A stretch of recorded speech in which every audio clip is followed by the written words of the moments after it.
So we already know how to create a root user. That is first time when we signed up. Okay, when we signed up, we created a root user, that is our email address. Okay, we using that email address, we created a user, that is a root user, and we enable multi-factor authentication for it at the first time. Okay, we gave it an then after that we created one more user, okay, called DevOps user. Then we created an admin group.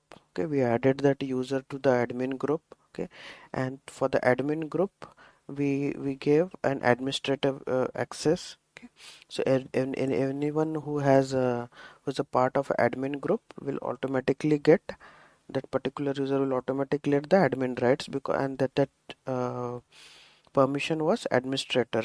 Okay, administrator access.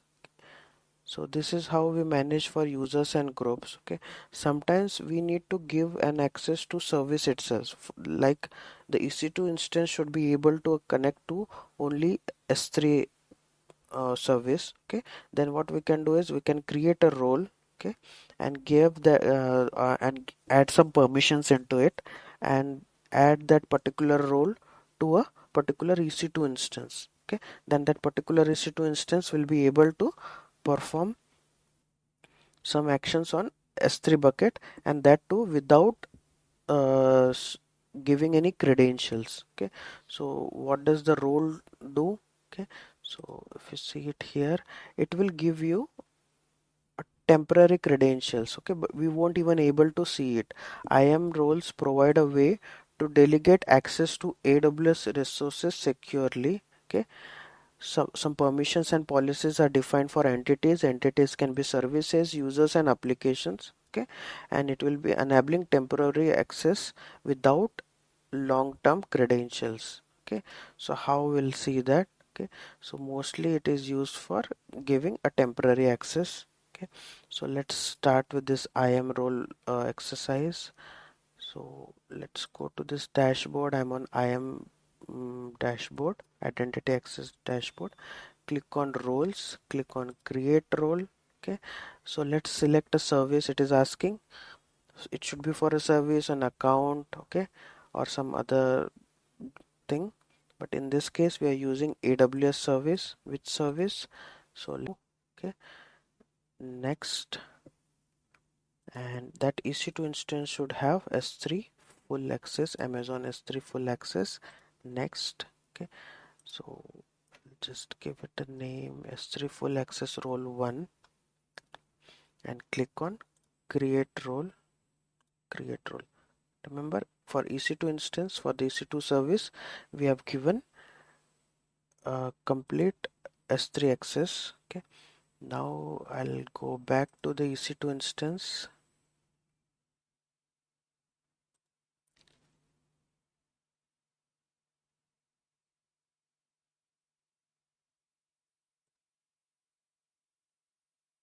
Select the EC2 instance, click on actions, security, modify IAM role. Okay, and here S3 full access role, it will show role 1. Just click on update IAM role. Okay, so we created a role for an EC2 service and attached that to the particular instance. Now let's connect to that particular instance and test it. Okay, so we'll connect it.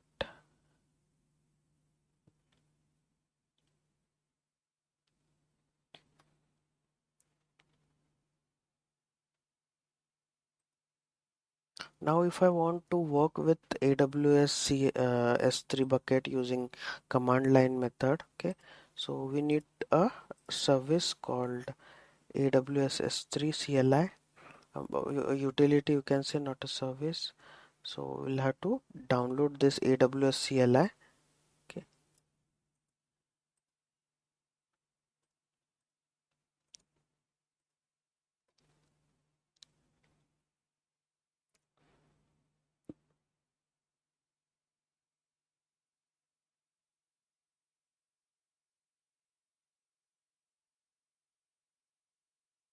Okay, just add sudo here.